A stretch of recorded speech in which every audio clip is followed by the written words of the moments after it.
Home chef recipes తెలుగులో ఈజీగా టేస్టీగా సగ్గుబియ్యంతో వడియాలు ఎలా తయారు చేసుకోవాలో చూసేద్దాం. దీనికోసం 1 కప్పు సన్నవి కానీ లేక మీడియంది లేదా పెద్ద సైజు ఏదైనా 1 కప్పు సగ్గుబియ్యం తీసుకుని 2-3 సార్లు వాష్ చేసిన తర్వాత 1 కప్పు సగ్గుబియ్యానికి 2 కప్పుల వరకు నీళ్లు పోసుకుని ఒక అర టీ స్పూన్ సాల్ట్ కూడా వేసి రాత్రంతా నానబెట్టుకోవాలి. లేదా 5-6 గంటలైనా నాననివ్వాలి. ఎందుకంటే ఇది పూర్తిగా నానిపోవాలన్నమాట. ఇలా నానిన తర్వాత ఒకసారి మనం చెక్ చేసి చూసామంటే ఈ విధంగా ఒక సగ్గుబియ్యాన్ని ఇలా వేళ్లతోటి నలిపి చూసినప్పుడు పూర్తిగా నానిపోయి ఉండాలన్నమాట. నానకపోతే మరో గంట పాటు నానబెట్టుకోవాలి. ఇలా నానిన దాన్ని అలాగే అయినా మనం చేసేసుకోవచ్చు. లేదా కొంచెం కలర్ఫుల్గా కనిపించాలి అనుకుంటే ఈ విధంగా మనకు ఎన్నైతే రంగులు కావాలో అన్నీ భాగాలుగా వేరే గిన్నెలోకి కొన్ని తీసుకుని అందులో ఈ విధంగా కలర్ వేసి కలుపుకోవాలన్నమాట.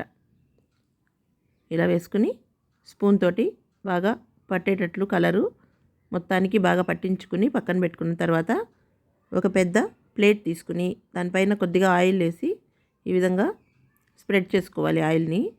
తర్వాత స్పూన్తో కొద్దిగా మనం రంగు వేసి పెట్టుకున్నవి లేదా రంగు లేకుండా ఈ విధంగా పెట్టుకున్నవి ఇలా కొద్దిగా వేసుకుని దగ్గరికి చేసుకుని చిన్న రౌండ్ షేప్లో ఇలా అడ్జస్ట్ చేసుకోవాలి. లేదంటే మీ దగ్గర రౌండ్లో ఇలా చిన్న గాజులు కానీ అలాంటివి ఉన్నది పెట్టుకుని కూడా ఆ మధ్యలో వేసుకుని అడ్జస్ట్ చేసుకున్నా కూడా మనకు ఈజీగానే షేప్ వస్తుందన్నమాట.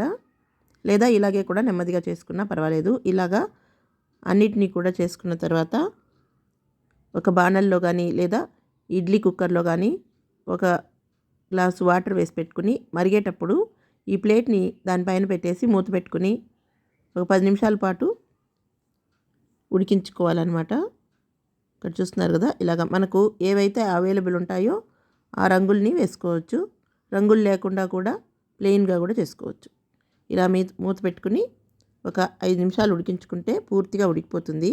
ఆ తర్వాత షార్ప్గా ఉన్న ఇలాంటి అట్లకాడ తీసుకుని దాంతో నెమ్మదిగా కొద్దిగా చల్లారిన తర్వాత ఇలా తీసుకున్నామంటే ఈజీగా వచ్చేస్తుంది. దీన్ని ఒక పాలిథిన్ పేపర్ మీద కానీ లేదా పొడి బట్ట పైన కానీ వేసుకుని ఫ్యాన్ కింద రాత్రంతా ఆరనిచ్చామంటే సరిపోతుంది. వీలైతే ఎండలో పెట్టుకోవచ్చు.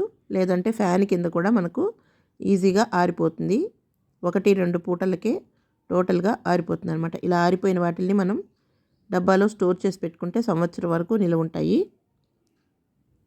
చూస్తున్నారు కదా ఎంత ఈజీగా తయారైపోయిందో. దీనికోసం మనము నీళ్లు కాచుకుని అందులో పొడి వేసుకుని ఉడికించుకుని ఇలా చేసుకోవాల్సిన అవసరం లేకుండా సింపుల్గా తయారైపోయాయి. ఇక్కడ చూస్తున్నారు కదా, దీన్ని వేయించుకుని చూద్దాము ఎంత చక్కగా పొంగుతున్నాయో. దీన్ని మనం ఈవినింగ్ స్నాక్గా అయినా తీసుకోవచ్చు. సైడ్ డిష్గా కూడా రైస్లోకి తీసుకోవచ్చు. ఈ రెసిపీ మీరు తయారు చేసి చూసి ఎలా వచ్చిందో కామెంట్ చేయండి. మీకు నచ్చితే కనుక మీ ఫ్రెండ్స్కి రిలేటివ్స్కి షేర్ చేయండి, లైక్ చేయండి.